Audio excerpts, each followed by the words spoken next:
الحمدللہ رب العالمین والصلاة والسلام علی سید المرسلین اما بعد فاعوذ باللہ من الشیطان الرجیم بسم اللہ الرحمن الرحیم الصلاة والسلام علیک یا رسول اللہ وعلی آلک واصحابک یا حبیب اللہ الصلاة والسلام علیک یا نبی اللہ وعلی آلک واصحابک یا نور اللہ۔ خلاصتاً آپ کے سبق نمبر 39 کے ساتھ حاضر ہیں۔ تاکید کا بیان ہے۔ تاکید کے بیان کے اندر تاکید کی تعریف کو بیان کر رہے ہیں، کہتے ہیں کہ تاکید وہ تابع جو تابع مطبوع کی طرف حکم کی نسبت کو پختہ کرے یا یہ ظاہر کرے کہ حکم مطبوع کے تمام افراد کو شامل ہے۔ یعنی تاکید کے دو طرح سے فوائد حاصل ہوتے ہیں۔ ایک تو یہ کہ تاکید کا فائدہ یہ ہوتا ہے کہ وہ اس کی طرف جو حکم کی نسبت ہو رہی ہے اس کو وہ پختہ کرتا ہے، اور دوسرا یہ ظاہر کرنے کے لیے لایا جاتا ہے کہ یہ حکم جو ہے یہ اس کے تمام افراد کو شامل ہے۔ دونوں کی مثال آ رہی ہے نیچے، جیسے جاء زید زیدن۔ اب اس مثال کے اندر جاء کا حکم جو ہے وہ زید پر لگایا گیا ہے۔ ہم کہتے ہیں جاء زیدن تو اس کا مطلب ہوتا ہے زید آیا۔ ہم نے کہا جاء زیدن تو زید ہی آیا۔ اب اس کی طرف جو جاء کی نسبت تھی، جاء کے حکم کی نسبت تھی، اس کو اس نے پختہ کر دیا ڈبل زید آ کر۔ اسی طرح سے جاء القوم کلہم، جاء القوم کہتے تو اس کا ترجمہ یہ بنتا کہ قوم آئی، اور جاء القوم کلہم کا ترجمہ بنے گا کہ پوری قوم آئی۔ تو اب یہ جو کلہم ہے یہ تاکید اس نے تمام افراد کو شامل، قوم کے جتنے بھی افراد تھے سب کے سب کو جاء کے حکم کے شمول کا فائدہ دیا ہے کہ اس کے تمام افراد کو یہ شامل ہے۔ تو یہ تاکید جو ہے اس کے افراد کے شمول میں جو ہے حکم کی طرف حکم جو ہے اس کے مطبوع کے تمام افراد کو شامل ہے، اس بات کو یہ ظاہر کر رہا ہے۔ اسی اعتبار سے پھر تاکید کی دو قسمیں بن جاتی ہیں۔ کہتے ہیں تاکید کی اقسام، جو تاکید لفظ کے تکرار سے حاصل ہو اسے تاکید لفظی کہتے ہیں۔ جس اوپر مثال میں جاء زیدن تھا، اس میں زید کے لفظ کا تکرار ہوا، اس سے جو حاصل ہوئی اسے تاکید لفظی کہیں گے۔ اور جو تاکید مخصوص الفاظ سے حاصل ہو اسے تاکید معنوی کہتے ہیں۔ جیسے جاء القوم کلہم آیا تھا، کلہم ایک مخصوص لفظ ہے جس کے ذریعے سے تاکید لگائی گئی ہے۔ تو تاکید لفظی جو ہے وہ تو کسی بھی لفظ کے تکرار سے آ سکتی ہے، لیکن جو تاکید معنوی ہے اس کے لیے چند مخصوص الفاظ ہیں، انہی کے ذریعے سے تاکید آئے گی۔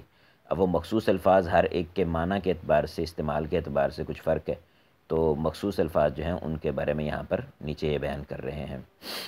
پہلا جو مخصوص لفظ ہے وہ نفس اور عین ہے۔ یہ دونوں الگ الگ آتے ہیں، اکٹھے نہیں آتے، یعنی نفس آئے گا یا عین آئے گا، لیکن دونوں کا استعمال سیم ہے، اس وجہ سے ایک ہی ہیڈنگ کے اندر اس کو اکٹھا کیا ہے، سرخی کے اندر اکٹھا کیا ہے۔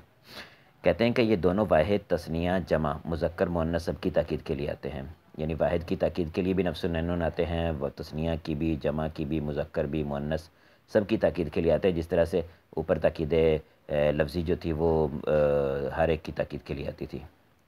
اچھا، ان کے استعمال کا طریقہ کیا ہے؟ کہتے ہیں کہ ان کے ساتھ مؤکد کے مطابق ایک ضمیر ہوتی ہے، یعنی نفس عین اکیلے نہیں آتے، ان کے ساتھ ایک ضمیر لگتی ہے، وہ اس ضمیر کے ساتھ آتے ہیں، اور وہ ضمیر جو ہے یہ مؤکد کے مطابق ہوتی ہے۔ مؤکد تاکید بیان کرنے والا، مؤکد جس کی تاکید بیان کی جائے، تو مؤکد کے مطابق اس کی ضمیر ہوتی ہے، یعنی جس کی تاکید بیان کی جا رہی ہے، جس کو ہم تابع مطبوع کے اعتبار سے مطبوع کہیں، تو اس کی مطابق اس کی ضمیر آتی ہے۔ اچھا، اب وہ جو ہے مؤکد تثنیہ جمع ہو تو یہ ضمیر بھی تثنیہ اور جمع ہوتی ہے، واحد ہو تو واحد ہوتی ہے۔ اچھا، یہ ذہن میں رکھیے، یہ تو ہو گئی مؤکد کے اعتبار سے، لیکن یہ خود صیغہ جو ہے یعنی نفس اور عین، یہ واحد کے لیے واحد اور تثنیہ اور جمع دونوں کے لیے جمع استعمال ہوتا ہے۔ جیسے جاء زید نفسہ، اب اس میں دیکھیں تو زید واحد ہے تو نفسہ بھی واحد ہے، ضمیر بھی اس کے ساتھ واحد ہے۔ جاءت ہند عینھا، اس مثال کے اندر ہندن واحد ہے تو عین بھی واحد ہے، اور ہندن مؤنث ہے تو عین مؤنث ہے، مذکر نہیں آئی۔ عین کے ساتھ جو ضمیر ہے وہ مذکر نہیں مؤنث آئی۔ اسی طرح جاء الزیدان انفسہما، اب دیکھیں یہاں پر زیدان تو تثنیہ ہوا، لیکن انفس جو ہے یہ نفس کی جمع آ گئی، اور ہما جو ہے یہ تثنیہ کی ضمیر ہے، یعنی ضمیر تو ما قبل مطبوع کے مطابق آئے گی، لیکن جو یہ صیغے ہیں نفس اور عین، یہ واحد کے لیے واحد اور تثنیہ اور جمع دونوں کے لیے یہ جمع آتے ہیں۔ اس کے بعد بیان کر رہے ہیں، کہتے ہیں کلا اور کلتا، کہتے ہیں کہ یہ دونوں صرف تثنیہ کے لیے آتے ہیں، یعنی وہ پچھلے جو تھے یہ واحد تثنیہ جمع دونوں کے لیے آتے تھے، واحد تثنیہ جمع تینوں کے لیے آتے تھے، مذکر مؤنث کے لیے بھی آتے تھے، لیکن کلا اور کلتا جو ہے یہ واحد تثنیہ جمع کے لیے سب کے لیے نہیں آتے، صرف تثنیہ کے لیے آتے ہیں، کلا مذکر کے لیے اور کلتا مؤنث کے لیے، یہ دونوں صرف تثنیہ کے لیے آتے ہیں۔ اب تثنیہ میں مذکر بھی ہو سکتا ہے مؤنث بھی ہو سکتا ہے، اس کی تاکید کے لیے آتے ہیں۔ تو کہہ رہے ہیں کہ ان کے ساتھ تثنیہ کی ضمیر ہوتی ہے، جیسے جاء الولد کلاہما اور جاءت البنتان کلتاہما، ان دونوں کو کلا کلتا جو ہے ان کو آپ نے سبق نمبر 21 کے اندر جب وہاں پہ وجوہ اعراب پڑھے تھے تو وہاں پر بھی آپ کو شاید دیکھنے کو ملا ہو، انہوں نے کہا تھا کہ ان کا اعراب تثنیہ کی طرح آتا ہے، یعنی حالت رفع الف ما قبل مفتوح سے اور حالت نصبی جری جو ہے وہ یا قبل مفتوح سے آتی ہے۔ اس کے بعد لفظ کل اجمعو اقطعو ابتعو ابصعو، یہ الفاظ سارے کے سارے جو ہیں یہ کہتے ہیں کہ یہ الفاظ واحد اور جمع کی تاکید کے لیے آتے ہیں۔ کلن کے ساتھ مؤکد کے مطابق ضمیر ہوتی ہے کلہو جیسا کہ، اور باقی صیغے جو ہیں یہ خود مؤکد کے مطابق ہوتے ہیں۔ مثال کے طور پر تلوت القرآن کلہو، میں نے پورا قرآن پاک پڑھا۔ اب قرآن واحد ہے تو کل بھی واحد ہے، کل تو واحد کے لیے آتا ہے۔ اچھا پھر آگے ضمیر جو ہے یہ اس کے ساتھ قرآن کے مطابق آئی۔ اچھا بیت الغلام اجمع، میں نے مکمل غلام خریدا، ٹھیک ہے، کٹھا غلام خریدا، پورا غلام، کیونکہ غلام جو ہوتے ہیں یہ آدھے بھی خریدے جا سکتے ہیں، اس وجہ سے اجمعو کی صفت اجمعو کی تاکید لگانا اس کے ساتھ صحیح ہے۔ نصر القوم اجمعون، پوری قوم نے مدد کی۔ اب یہاں پر قوم کے مطابق اجمعو کا صیغہ ہے، واحد کے لیے واحد اجمعو اور جمع کے لیے اجمعون۔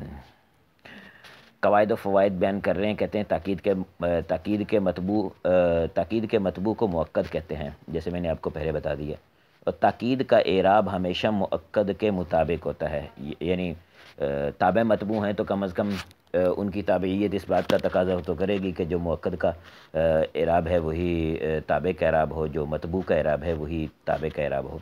تو تاکید کا اعراب ہمیشہ مؤکد کے مطابق ہوتا ہے، جیسے مثالوں سے واضح ہے۔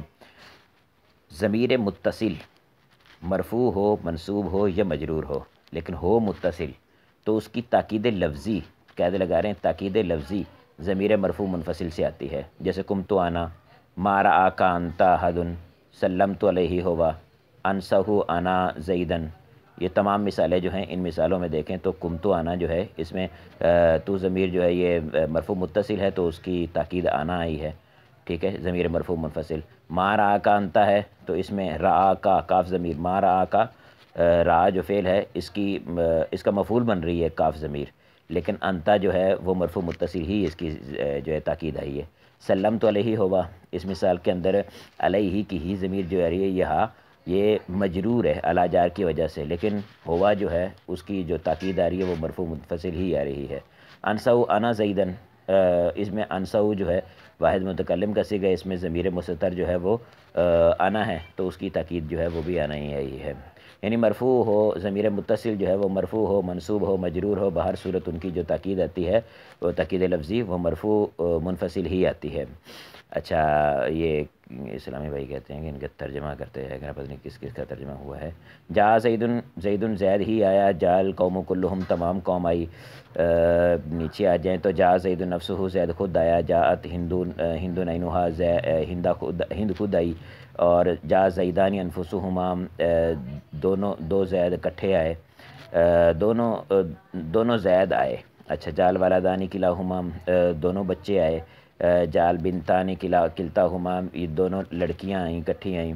اسی طرح سے تلوت القرآن کلہ میں نے پورا قرآن پاک کی تلاوت کی، بیت الغلام اجمع میں نے مکمل غلام خریدا، اور نصر القوم اجمعون ساری قوم نے مدد کی، مل کے مدد کی۔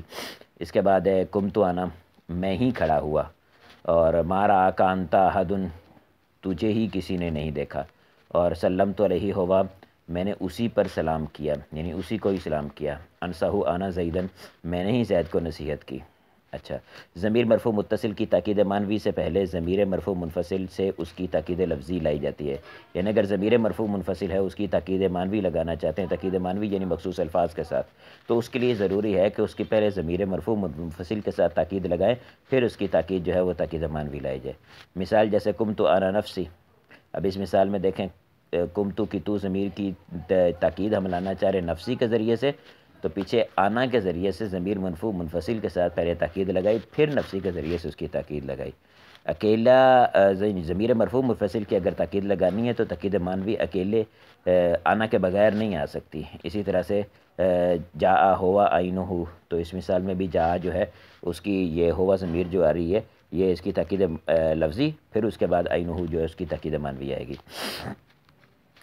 اس کے بعد کہہ رہے ہیں کہ ضمیر منصوب یا ضمیر مجرور متصل کی تاکید مانوی اس کی تاکید لفظی کے بغیر آ سکتی ہے. یعنی یہ ضمیر مرفوع منفصل یہ مرفوع متصل کے لیے شرط تھی، ضمیر منصوب یا ضمیر مجرور متصل جو ہے اس کے لیے یہ شرط نہیں ہے. اس کی مثال پیش کر رہے ہیں کیسے ضربتہم انفسہم. اب اس مثال میں ضرب فعل ہے، ہم ضمیر جو ہے یہ اس کا مفعول بھی ہے، اور انفسہم اس کی تمیز اپنے اس کی تاکید بن رہی ہے.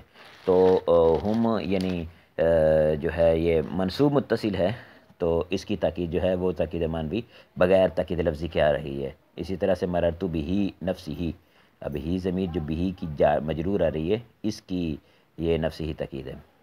اس کے بعد کہتے ہیں اقتاؤ ابتاؤ ابساؤ، یہ اجماؤں کے تابع ہیں. اجماؤں کے تابع ہونے کا مطلب کہتے ہیں اجماؤں کے تابع ہونے کا مطلب یہ ہے کہ اجماؤں کے بعد آئیں گے ہمیشہ اور اجماؤں کے ساتھ آئیں گے. ایسا نہیں ہو سکتا کہ اجماؤں آئے اور ایسا نہیں ہو سکتا کہ اجماؤں نہ آئے اور یہ آئیں. اکیلے بھی نہیں آ سکتے اور آئیں گے بھی تو اس کے بعد آئیں گے، اس سے پہلے بھی نہیں آ سکتے. تو کہنے اقتاؤ ابتاؤ اور ابساؤ اجماؤں کے تابع ہیں، یعنی یہ سیغے نہ اجماؤں کے بغیر آتے ہیں نہ ان سے پہلے آتے ہیں. تمرین نمبر 2 کے اندر غلطی کی نشاندہی ہے. کہتے ہیں نفسن اور عینن صرف واحد مذکر کی تاکید کے لیے آتا ہے. ایسا نہیں ہے، نفسن اور عینن واحد تثنیہ جمع تینوں کی تاکید کے لیے آتا ہے. ضمیر متصل کی تاکید مانوی ضمیر مرفوع منفصل سے آتی ہے. ضمیر متصل جو ہے اس کی تاکید مانوی ضمیر مرفوع منفصل سے نہیں بلکہ ضمیر مرفوع منفصل کے بعد آتی ہے. ٹھیک ہے، یعنی اس کی تاکید مانوی لگانی ہو تو پھر ضمیر مرفوع منفصل سے پہلے تاکید لگائیں گے، اس کے بعد پھر تاکید مانوی لے کے آئیں گے نا. تو ضمیر مرفوع متصل یعنی ضمیر متصل کی تاکید مانوی جو ہے وہ ضمیر مرفوع منفصل کے بعد آتی ہے. اچھا، اس کے بعد بیان کر رہے ہیں 3 نمبر تمرین. تو مؤکد اور تاکید کی تعیین کیجئے اور تاکید کی قسم متعین فرمائیے. اس میں مجھے کوئی ترجمہ رہ گیا. قمت انا نفسی، میں ہی کھڑا ہوا. جاء ہوا عینہ، وہی آیا. ضربتہم انفسہم، انہی کو مارا، میں نے انہی کو مارا. اور مررت بہی نفسی، میں اسی کے پاس سے گزرا. اور تو کوئی یہ نہیں ہے مثال. اس کے بعد جاء الامیر نفسہ، اس مثال کے اندر امیر جو ہے یہ مؤکد ہے اور نفسہ اس کی تاکید ہے، تاکید مانوی ہے. رأیت اسدن، اسدن اس میں اسدن پہلا مؤکد دوسرا اسد تاکید ہے اور تاکید لفظی ہے. فسجد الملائکۃ کلہم، اس میں الملائکۃ مؤکد اور کلہم جو ہے تاکید لفظی ہے. سمیتہ انا نفسی اس مثال کے اندر تاکید مانوی ہے، کلہم تاکید مانوی ہے، نفسہ بھی تاکید مانوی تھا، اسدن اسدن تاکید لفظی ہے. سمیتہ انا نفسی اس مثال کے اندر یہ جو ہے تو ضمیر، اس ضمیر کی تاکید آ رہی ہے. آنا یہ تاکید لفظی اور نفسی تاکید مانوی. مؤکد جو ہے وہ ہے اپنا سمیتو کی تو ضمیر تا ضمیر جو اس کا فاعل بن رہی ہے. الراشی والمرتشی کلاہما فی النار، اس مثال میں الراشی والمرتشی معطوف علیہ ہو کر یہ مؤکد اور کلاہما اس کی تاکید مانوی ہے. نصر القوم اجمعون، قوم مؤکد اور اجمعون تاکید ہے، تاکید مانوی. قرأت القرآن کلہ، قرآن مؤکد اور کلہ تاکید ہے، یہ تاکید مانوی ہے. اور رأیت زیدن و بکرن کلیہما، اس میں زیدن و بکرن معطوف اور معطوف علیہ ہو کر مؤکد کلیہما تاکید ہے. فعلی ھذا خالد و ناصر اعینہما، اس میں جو خالد اور ناصر ہے یہ معطوف اور معطوف علیہ ہو کر مؤکد اور اعینہما یہ اس کی تاکید ہے. ترجمہ ان کا ہو جائے گا امیر خود آیا، جعل امیر نفسہ، امیر خود آیا. رأیت اسدن، اسدن میں نے اسد کو ہی دیکھا، یعنی شیر کو ہی دیکھا. شیر بھی مراد ہو سکتا ہے، شخص کا نام بھی ہو سکتا ہے. فسجد الملائکۃ کلہم، تمام فرشتوں نے سجدہ کیا. سمیتہ انا نفسی، میں نے خود ہی تمہیں دیکھا، اسے دیکھا. الراشی والمرتشی کلاہما فی النار، رشوت لینے والا اور رشوت دینے والا دونوں جہنم میں ہیں. نار سے مراد جہنم ہوتا ہے، ویسے تو آگ کو ہوتا ہے لیکن قرآن پاک میں یا حدیث میں جہنم کے لیے بھی لفظ استعمال ہوتا ہے نار کا. النار الف لام لگ جائے تو زیادہ تر دیکھا ہے کہ وہ جہنم کے معنی میں استعمال ہو جاتا ہے. ناصر القوم اجمعون، پوری قوم نے مدد کی. اور قرأت القرآن کلہ، میں نے پورا قرآن پاک پڑھا، رأیت زید و بکرا کلیہما، میں نے زید اور بکر دونوں کو دیکھا، فعل ھذا خالد و ناصر اعینہما، خالد اور ناصر نے خود یہ کام کیا۔ اس کے بعد غلطی کی نشاندہی ہے، الخلیفۃ قضا نفسہ، اس میں الخلیفۃ ہوا قضا نفسہ، کیونکہ قضا کے اندر ہوا ضمیر جو ہے اس کا فاعل وہ مستتر فاعل جو ہے اس کی تاکید لگانی ہے، تاکید معنوی، تو اس کے لیے پھر تاکید لفظی مرفوع متصل کی لگانا ضروری ہوگی، تو قضا ہوا نفسہ ہوگا۔ اخذ السارقان اعینہما، عینہما نہیں ہے، اعینہما لگے گا، جمع لائیں گے اور ضمیر جو ہے سارق کے مطابق لائیں گے۔ خلیفے نے خود فیصلہ کیا اور چور خود پکڑا گیا۔ اچھا، ما رأیتہ ایجہ، اس مثال کے اندر بھی ہو ضمیر جو ہے یہ مرفوع اپنا منصوب متصل ہے، تو اس کی تاکید جو ہے وہ مرفوع منفصل سے آئے گی۔ ما ضربتہ ہوا، قرأت القرآن کلہ جو ہے اس مثال کے اندر قرأت القرآن کلہ مذکر کی ضمیر آئے گی۔ جال قوم اجمعو، یہ اجمعون آئے گا جو قوم جمع ہے۔ اور اشتریت الغلامین، ان کے ترجمے پیچھے ہو چکے ہیں کئی مرتبہ۔